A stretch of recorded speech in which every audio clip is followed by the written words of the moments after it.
And you've seen spin as much as stories in your life, right? It feels like they're trying to do to the supermarkets what they successfully did to the Reserve Bank, which was to pretend that the end of the problem is the problem, not the ingredients to the problem. Paul, both sides of politics, both, Peter Dutton's office and Anthony Albanese's office, they're seeing internal polling right now that says everybody hates big corporates. You are completely correct. Groceries are insanely expensive right now.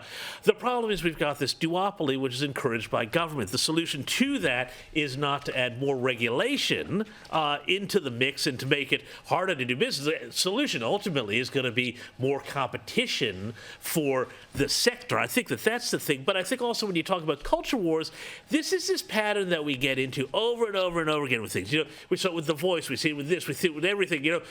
Somebody comes along and wants to change something that's established, like Australia Day, and then so he says, "Hey, no, I don't think so," and they say, "Oh, you're a culture warrior." It's like, well, no, we're just trying to keep Australia Day. Let's just have a day. Yeah. By the way, that's not what Peter Dutton's focused on, is it? He's attacking Australian jobs, and he's attacking one particular company who employs thousands and thousands of Australians in order to provoke a culture war. Why would you do that? Why would you not focus on the common good of cost of living? Would you agree? Would you not agree then that Woolworths was trying to trigger a culture war by going out of its way to say what it wasn't stocking and why it wasn't stocking? I think they spoke about things like Australia Day merchandise.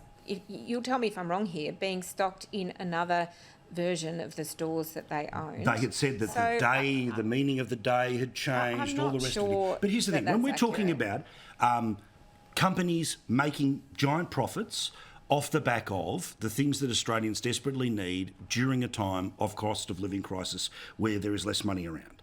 Right now, in November, that's the last month that got reported, gas and other household fuels was up 13%. Not the 4 and a bit % that was the overall inflation. Electricity was 10.7%. Any conversations about the profiteering that's happening in those areas? What about the big bad bread and cereal giants who are up 8.3%? What about those evil landlords at 7.1%?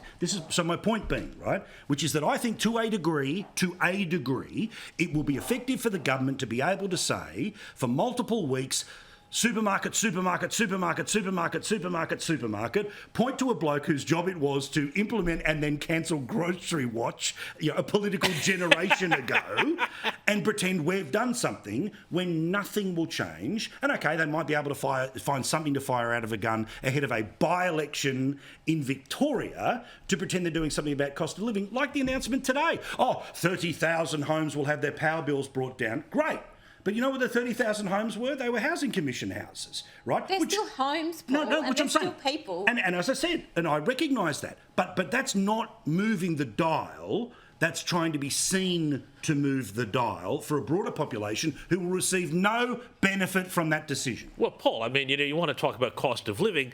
This is the whole crazy thing about this government is that they are deliberately making things more expensive with one hand and then turning around and handing people's money back to them. I mean, energy, well, $235, that's gone with the wind. We all know that. That's gone with the wind. But why is it allowed to go? But with the energy policies, and also you want to talk about rents. Well, let's pack the joint full of several 100,000 migrants per year.